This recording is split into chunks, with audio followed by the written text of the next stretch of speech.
So we're here in UNIAPAC. Why is BCBP part of UNIAPAC? The goal of UNIAPAC is aligned with the BCBP. It's really primarily to UNIAPAC's role is to change the face of business. It's to change the mindset of businessmen and entrepreneurs that business is a noble vocation. That profit is not the sole purpose of business. And that's aligned with BCBP's teaching.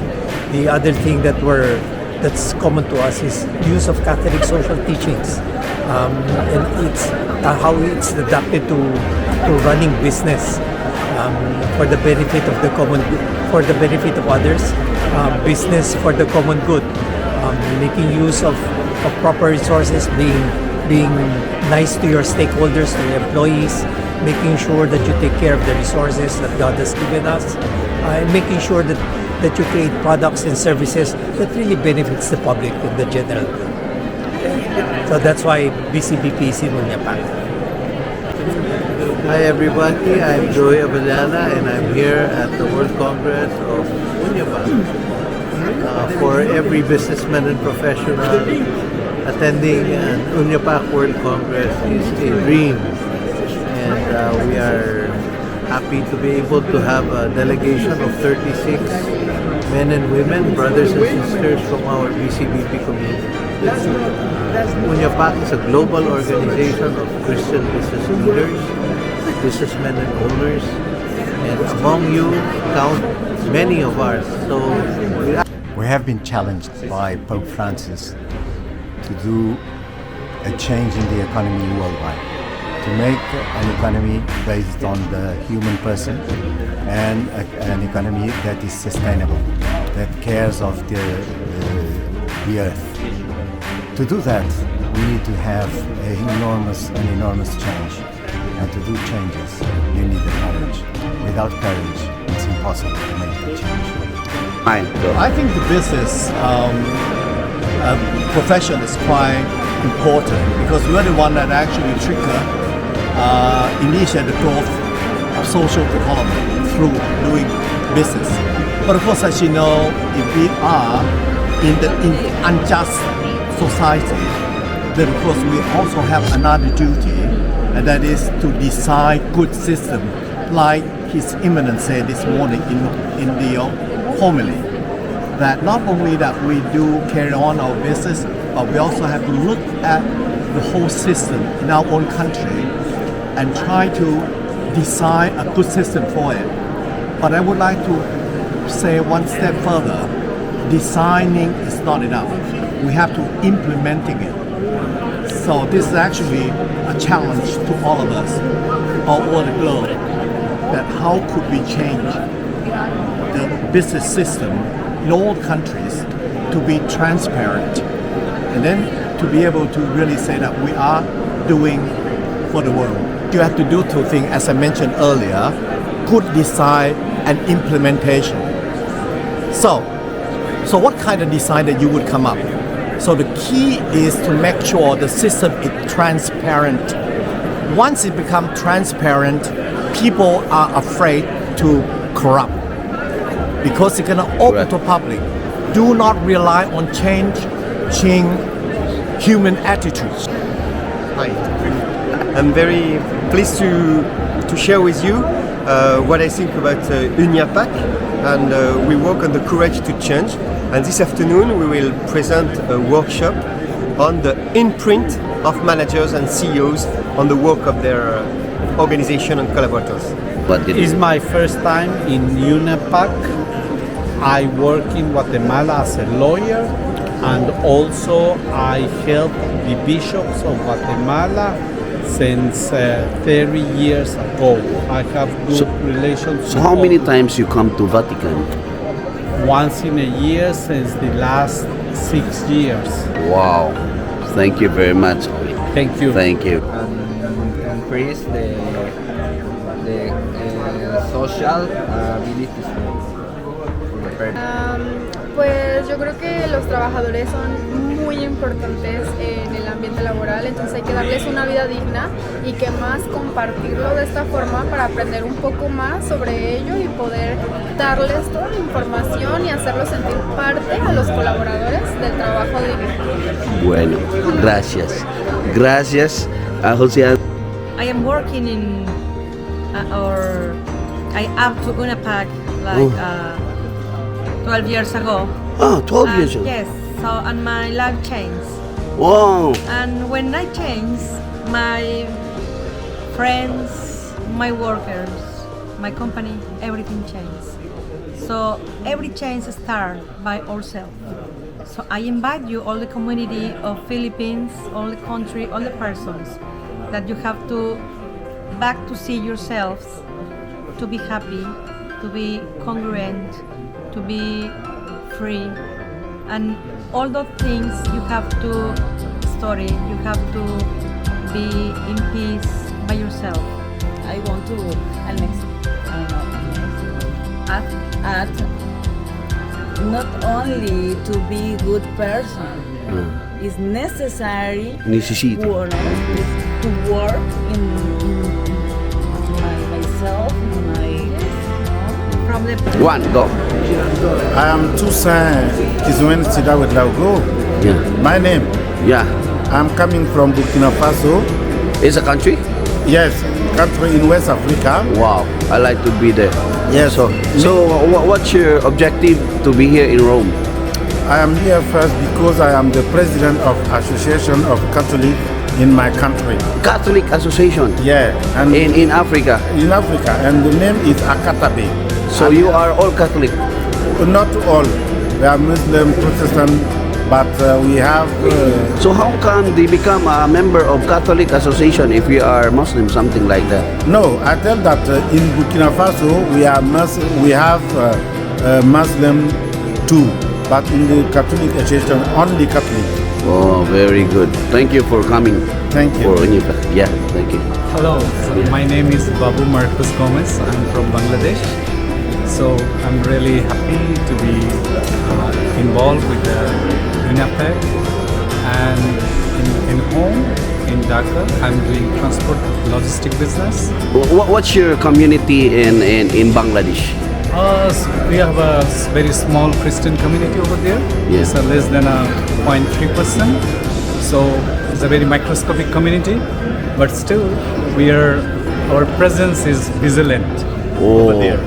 Because especially in the education sector, in the medical sector, we have a historical... So what's your objective in UNIAPAC coming here? Actually, as a businessman and as the Holy Pope, he said business is a noble vocation. Wow. And we really, as a businessman, we want to have a new economic model where we can put the Christian principle in our business and with our colleagues as well as our staffs. So, and as a community, small community, I guess I strongly believe UNIAPAC will create a big impact through this Christian entrepreneur, to change the society. Wow, God bless you, Mr. Babu. Thank you very much. Thank you. Hello, Rodiel. Yeah. My name is Philippe Lim. Yeah. I am from France. I belong to the French movement which is called UDC, Entrepreneurs, Dirigeants, Chrétiens. Our former president is Pierre Lecoq, just here. And I started in 1994. Wow. And then I became the president of the north of the region north. And then I entered UNIAPAC in 2000. Long time, more than 20 years. And then Pierre Lecoq, he became the president of UNIAPAC World. Yeah. And he said, oh, we never did anything for UNIAPAC Africa. So I took care of UNIAPAC Africa. I started. So, Mr. Felipe, why we need the courage to change? The courage to change. In our life, we dream of the thing doesn't change. In the world, it is not the reality. the things change, and we have to follow the change of the world, and so we have to adapt ourselves. And well, it's normal to change. We don't like to change because we are a little bit lazy and we are in comfort. It's very comfortable not to change, but in my life I have to make some very big change, and when we are in instability, we are the most we are very powerful. We have plenty of ideas, and I think that it's a chance to have to change because we are much better. We put much more energy in the things. And in my company, 50 people. I am a medical doctor. I have a laboratory, and my management. I had a management with project, and I hate monotony. Monotony is the worst thing you can imagine in the world. So you have a different style of management. Your people. And every year, every 2 years, I say, oh, now we are going to do this, to change our computer. We are going to make the quality. We are going to buy a chain things and so there's always a change. Change, and it is when we have to change that we are the best. Wow! Thank you very much. God bless you. Okay, now on the transparency, which is important, but who can implement this transparency? I think thanks to COVID, that most people now get accustomed to technology. But again, if people with the power do not want to change, you cannot do anything. Therefore, good business people, successful ones especially, should get into politics. Only politicians can change in the problem of the nation through political process. So don't stay away from politics. So doctor, you mean this courage to change could be understood also courage to become a politician for yourself? Exactly. If you got good politician, that is our ultimate objective. Thank you. Rehabilitation. We pay for their rehabilitation, we keep their job, we send someone to their home to help mama while he's gone, and when he comes back, his life has changed. We had one employee come, and the little boy came to me a few months later, hugged me on the leg and said, "Peter, thank you for saving my dad." I said, "What do you mean?" He said, "My dad has stopped beating us, and he now takes us to church." That's generational change right there by a CEO.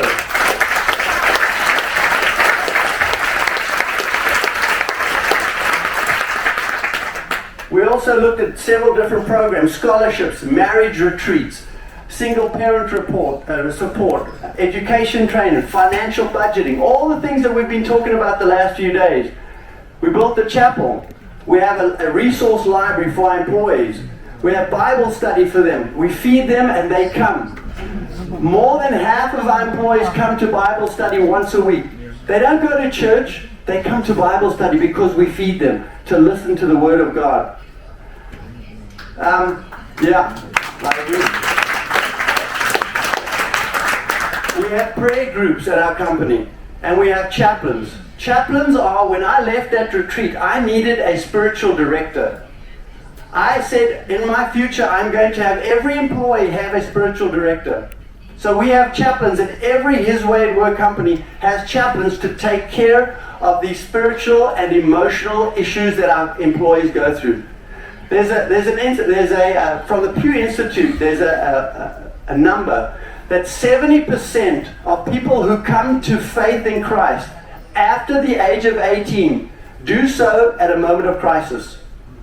So we need to be there with a spiritual director when that crisis comes. Bruno, how many people have you got in your company that are crisis? A lot. We all have people at crisis in the ditch, and we need to help them. And so our chaplains go and they help every day, and they create that provision. If you think of that, I want to share with you what happens if you take care of people and you put them in this marinade of love. There's a thing that says, I can't hear what you say or what your values are until I know that you care. So all these programs are designed to open the ears of people to see unconditional love. Even when they make mistakes, even when they're in the ditch, we help them with unconditional love. I'm only showing you a few programs over there. There's some brochures here, if you like, at the end of this meeting. They've got many, many more ideas of some ideas that you can implement in your own company. Some of them free, easy things to do to enrich the lives of your employees. All of that is designed to help create eternal value, because it's only then that the employees open their hearts in a moment of crisis to allow God into their lives. Isn't that what our job is as entrepreneurs? To turn our companies into churches, places where people can really support them. This is what happens if you do that properly. Here's our balance scorecard. You see all the numbers on the left are what is important to shareholders. What's on the right is what's important to God. That's important. Create a scorecard that is God-centered, that creates eternal value. How much company, if I ask any of you, do you have mechanisms to measure the eternal value you're creating? And if so, can you do a scorecard and tell us what it is? Not many people can do that. Oops, I'm done. 2 more minutes. This is what happened at our company. Look what happened to the employee turnover.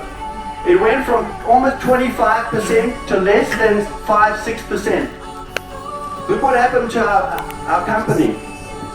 The company continues to grow like crazy. Our profits go up. The revenue per person, which is the productivity of employees, look at what happened. This is the economy of Francis, but it's also the economy of God. When you give God and put Him in the middle of your company, this is what happens.